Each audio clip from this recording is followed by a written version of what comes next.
বাজারে বিক্রেতাদের ঝুড়িগুলো পর্যাপ্ত সবজিতে ঠাসা, তবুও দামে ছাড় নেই।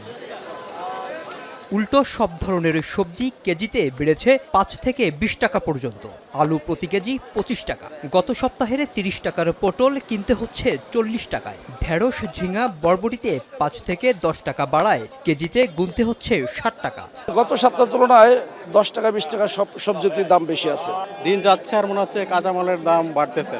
হ্যাঁ, বটবটি ৬০ টাকা, লতি ৬০ টাকা, কলা ৩০ টাকা হালি। হ্যাঁ, শুধু একটু বেশি দেখা যায় তাও ১০০ আপনার এই শসাটা। মাছের বাজারে কিছুটা স্বস্তিতে ক্রেতারা।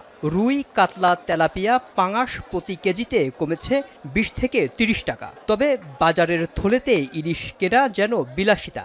১ কেজি পরিমাণে ইলিশ কিনতে গুনতে হচ্ছে ২৬০০ থেকে ২৮০০ টাকা। মাছ কিনলাম, গত সপ্তাহে যেটা কিনছিলাম তার থেকে একটু কমে পাইছি। ইলিশ মাছ ১ কেজির উপরে হালকা, ১ কেজি ১০০ গ্রাম ২৬০০ টাকা চাচ্ছে।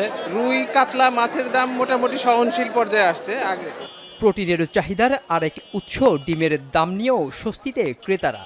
তবে গত সপ্তাহে ১৪৫ টাকার ব্রয়লার মুরগি কিনতে হচ্ছে ১৫০ থেকে ১৬০ টাকায়। গরুর মাংস কিনতে হলে গুনতে হচ্ছে ৭৫০ টাকা, আর খাসির মাংস ১২০০ টাকায়। এদিকে ঈদুল আজহার পর থেকেই চড়া চালের বাজারে সুখবর নেই। পর্যাপ্ত উৎপাদন হওয়ায় কমছে না দাম। এজন্য সিন্ডিকেটকেই দুষছেন অনেকে। সর্বকালের সেরা ধান উৎপাদন হয়েছে এবার, কিন্তু দাম হঠাৎ করে মুনাফাখোররা দাম বাড়াই দিয়েছে। এবং এটা সিন্ডিকেট, মূলত ৫-৬টা কোম্পানি আছে, কর্পোরেট কোম্পানিগুলো ধান কিনে স্টক করছে, চাউল কিনে স্টক করিয়া তারপরে তারা গোডাউনজাত করে রাখছে। চালের বাজারের দাম নিয়ন্ত্রণে নিয়মিত তদারকি বাড়ানোর দাবি ক্রেতাদের।